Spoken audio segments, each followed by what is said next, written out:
have the rare and elusive smooth green snake. Now this is just a baby. These guys aren't huge snakes, but they definitely get bigger than this. And as you can see, he hasn't quite settled down yet, but look at that snake. I mean, snakes just do not get much more beautiful than this. These guys only live at higher altitudes here in Colorado, and so that's why it's been my mission today, out literally in the middle of the Rocky Mountains, out in the wilderness, places I've never been to before.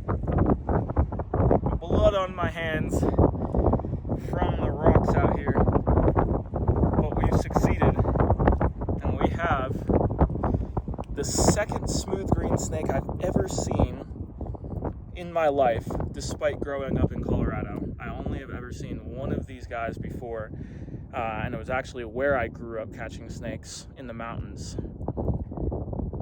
But sure enough, that's exactly what this is. Is that not one of the most spectacular little snakes you've ever seen?